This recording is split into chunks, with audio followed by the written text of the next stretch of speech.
এসেছি নতুন একটা শুট নিয়ে। আবার আমাদের টিম তৈরি করছে একটা সুন্দর কনসেপ্ট। কনসেপ্টের নাম কি? নাম আমি দিয়েছি, দেখিনি। কালান্ত।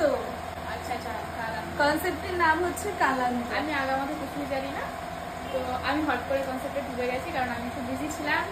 তো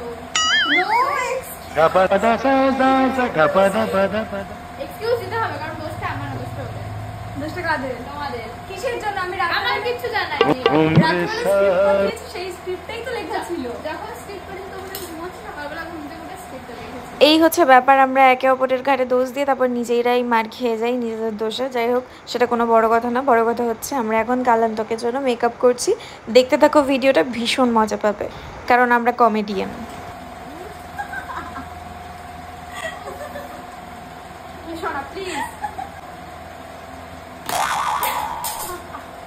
টেনশনে শেষ।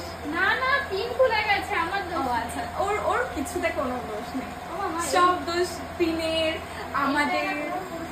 ওর কোনো দোষ নেই, শি ইজ নির্দোষ। কেমন না, আমি তোমাকে বলতে দেবো না। আমাকে নিয়ে খেলা করছে আজকে, ওকে আমি ভূতনি খেলাবো।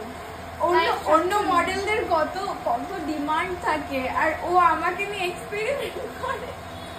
আমি বসে থাকলাম, ওর পছন্দ হলো না, বালিশ দিয়ে শুইয়ে দিল। অবশ্যই, কারণ খারাপ হলো তখন ওটা নামটা আমারই খারাপ হবে না। আমার কমফোর্টেবলটা আমি লিখে দেবো, শাইনি বাজে মেকআপ করে। তুমি লিখে দিলেই তো হবে না। যেন আমাকে ইনোসেন্ট লাগে, মানে আমি তাকালেই যেন মনে হয় যে স্বর্গের দেবী দাঁড়িয়ে আছে। সবাই দেখে যেন ভাবে কোথা থেকে, স্বর্গ থেকে এত সুন্দর রমণী উঠে এলো। রাস্তায় দেখলে না চিনতে পারলে কোনো অসুবিধা নেই, বাট এইটাতে দেখে যেন সেরকম মনে করে এটা মানে যেমন এআই ক্রিয়েশন হয় সেরকম এটা মেকআপ ক্রিয়েশন হবে। ঠিক আছে, একটু এআই এডিট করে নেওয়া। সবাই একটু বলবে এটা কোথাকার অপসরা, আমাকে নাম্বার দাও, আমি বিয়ে করবো। বাট তুমি বলবে কি, রিপ্লাই দেবে ও তো এক্সিস্টই করে না।